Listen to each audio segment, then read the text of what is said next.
Hello guys, welcome back to my channel drama series. Part 7 तक की story आपको पिछले वीडियो में बता चुकी हूँ, जिसका लिंक आपको मेरे वीडियो सेक्शन में मिल जाएगा। पिछले एपिसोड में हमने देखा था कि फूयान दाफेंग से बहुत ही गुस्से में रहती है और दाफेंग अपनी पूरी कोशिश करता है फूयान को मनाने की, पर फूयान उसकी एक भी नहीं सुनती। तो बेचारा सुबह सुबह एंथोनी को खाना खिला रहा होता है और उसके बाद वो उसे दवाई खिला रहा होता है कि तभी वहाँ पर दाओ आ जाता है और कहता है तुम इसी तरह एंथोनी को खिलाते हुए रह जाओगे और हान दोंग मेरी दीदी को अपने साथ ले उड़ेगा। क्या तुम्हें नहीं पता कि हान दोंग मेरी दीदी को पटाने के पीछे लगा हुआ है? अगर तुम इसी तरह लड़म टल्ली करते रहे तो मेरी दीदी कभी भी तुम्हारे हाथ नहीं आएगी। और मैं पूरे दिल से चाहता हूँ कि मेरी दीदी की शादी तुमसे हो, क्योंकि तुम दोनों साथ में बहुत ही अच्छे लगते हो। इसलिए तुम जाओ, मेरी दीदी को मनाओ, मैं एंथोनी का ख्याल रख लूंगा। तो दाफेंग ये सुनकर तो खुश हो जाता है और फूयान को मनाने के लिए चला जाता है। आगे दाफेंग फूयान को मनाने के लिए उसे एक पार्क में लेकर जाता है और उसे बताता है कि बहुत मेहनत के बाद मुझे ये फूल मिला है। तुम्हें पता है इस फूल की क्या मान्यता है? अगर ये फूल कोई भी लवर अपनी लवर को देता है तो इसका मतलब वो दोनों हमेशा साथ रहते हैं और हमेशा एक साथ खुश रहते हैं। और दाफेंग फूयान को पटाने की हर मुमकिन कोशिश करता है और हर तरफ से लाइन मारता है। तो बेचारी फूयान ये सब देखकर तो पूरी तरह हैरान होती है। आगे दाफेंग को वो फूल मिल जाता है, पर उस पेड़ में एक ही फूल होता है जो बहुत ही ऊंचाइयों पर खिला हुआ होता है। तो फूयान कहती है ये फूल तो बहुत दूर है, तुम इसे कैसे तोड़ोगे? तो दाफेंग कहता है मेरी जान तुम टेंशन मत लो, ये फूल मैं तुम्हें किसी भी कीमत पर देकर रहूंगा। और दाफेंग उस पेड़ पर चढ़ जाता है उस फूल को तोड़ने के लिए। तो उसे बहुत ही मुश्किलों का सामना करना पड़ता है उस फूल को तोड़ने के लिए, लेकिन बेचारा हार नहीं मानता और अपनी पूरी जी जान लगा देता है उस फूल को तोड़ने के लिए। और उसकी मेहनत का फल भी उसे मिलता है और वो उस फूल को तोड़ लेता है। और उस फूल को वो लेकर नीचे आ ही रहा होता है कि तभी वो पेड़ से नीचे गिर जाता है। तो फूयान ये सब देखकर डर जाती है और वो दाफेंग को कहती है तुम ठीक हो ना? तो दाफेंग कहता है हाँ मैं ठीक हूँ। वहाँ के सारे लोग भी उन दोनों को ही देखने लगते हैं और दाफेंग की ऐसी हरकत पर खूब हंसते भी हैं।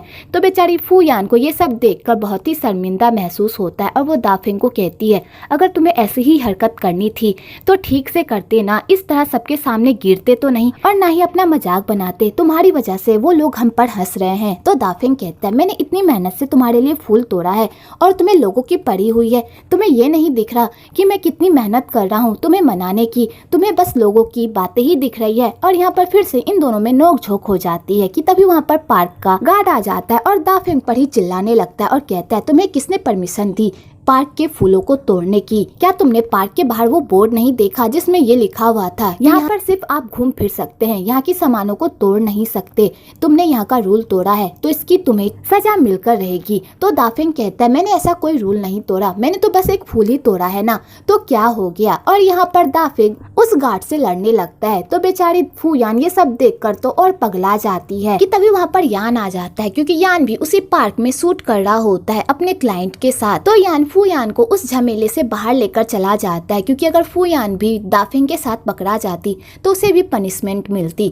तो इसलिए यान फूयान को लेकर वहाँ से चला जाता है और बेचारा दाफेंग उन सब के बीच में पूरी तरह फंस जाता है। आगे गार्ड दाफेंग को कहता है तुम्हें इसकी पनिशमेंट मिलकर ही रहेगी। तो दाफेंग कहता है मैंने तुम्हारा रूल तोड़ा है ना, तो पैसे ले लो। और दाफेंग पैसे देने लगता है, लेकिन तभी उसे याद आता है कि वो पर्स तो कार में ही भूल आया है। तो गार्ड कहता है क्यों, अब पैसे भी नहीं है? अगर तुम मेरी बात नहीं मानोगे तो मैं तुम्हें ये गिफ्ट नहीं दूंगा। और इस गिफ्ट को देखकर लगता है कि तुम्हारे लिए ये गिफ्ट बहुत ही कीमती है, क्योंकि तुम ये अपने लवर के लिए लेकर आए थे ना, तो अब मेरी बात मानो तभी तुम्हें ये गिफ्ट मिलेगा। तो दाफेंग ये सब देखकर परेशान हो जाता है, क्योंकि उसने बड़े ही प्यार से वो गिफ्ट फूयान के लिए लिया था। तो दाफेंग को उस गार्ड के सामने झुकना ही पड़ता है। तो गार्ड उसे उस पेड़ के सामने एक बोर्ड लगाने को कहता है कि अगर आइंदा से किसी ने भी पार्क के किसी भी चीज को छूने की या बर्बाद करने की कोशिश की तो उसे कड़ी सजा मिलेगी। तो दाफेंग उस गार्ड का सारा काम कर देता है और उससे वो गिफ्ट लेकर वहाँ से चला जाता है। दूसरी तरफ फूयान दाफेंग को खूब गालियां दे रही होती है और उस फूल को भी कोस रही होती है। तो यान कहता है अगर तुम्हें ये फूल नहीं चाहिए, फूल मुझे दे सकती हो, ये फूल मेरे बहुत ही काम आ जाएगा। पर फूयान वो फूल उसे भी नहीं देती। तो यान फूयान को समझाता है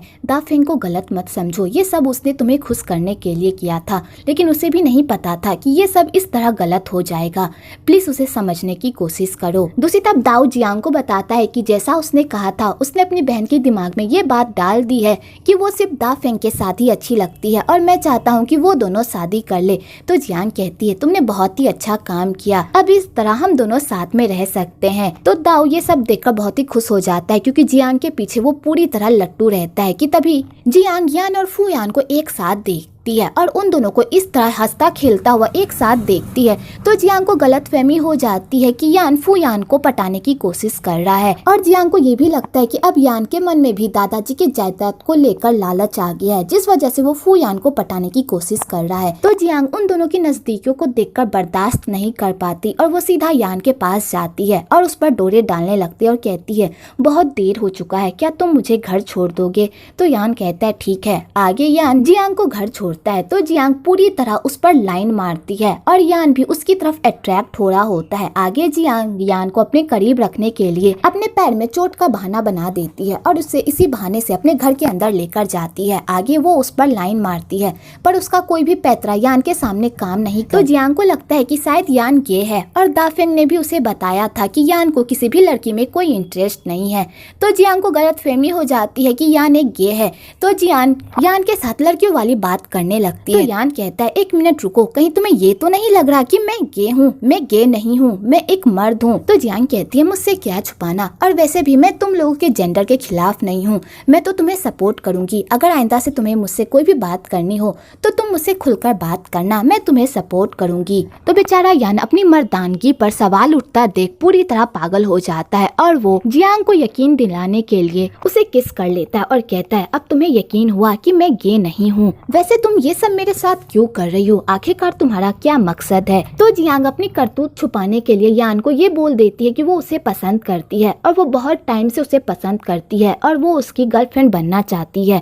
तो बेचारा यान ये सब सुनकर तो शॉक्ड हो जाता है, पर वो भी जियांग को धीरे धीरे लाइक करने लगता है और वो जियांग को कहता है अगर तुम मुझसे प्यार करती हो तो फिर कोई प्रॉब्लम नहीं है, चलो हम दोनों एक दूसरे को डेट करते हैं। तो बेचारी जियांग ये सब सुनकर तो पूरी तरह शॉक्ड हो जाती है, क्योंकि उसी का फेंका हुआ पासा उसी पर उल्टा पड़ गया होता है। क्योंकि जियांग यान के करीब इसलिए गई थी ताकि यान दाफेंग के दादाजी के जायदाद के बीच में रोड़ा ना बने, पर यहाँ पर बेचारी खुद अपने ही खेल में पूरी तरह फंस गई होती है। अगली सुबह हान डोंग फूयान को अपने साथ डेट पर लेकर जाता है। तो दाफेंग को जब इस बारे में पता चलता है तो वो इस बात पर ऑब्जेक्शन लगाता है और वो फूयान को रोकने की भी कोशिश करता है, पर फूयान उसकी एक भी नहीं सुनती और कहती है ये मेरा फैसला है कि मैं किसके साथ जाऊंगी किसके साथ नहीं, और ये भी मेरा ही फैसला होगा कि मैं किसे डेट करूंगी और किसे नहीं, और मुझे हान डोंग पसंद है तो मैं इसे डेट करूंगी। और फूयान दाफेंग के मुंह पर रिजेक्शन मारकर वहाँ से चली जाती है। तो बेचारा दाफेंग ये सब देखता ही रह जाता है, पर वो हार नहीं मानता और कहता है हान डोंग कमीने, मैं तुम्हें अपनी गर्लफ्रेंड को इस तरह मुझसे छीनने नहीं दूंगा। आगे हान डोंग और फूयान अपने डेट पर जाते हैं और साथ में खूब मस्ती करते हैं।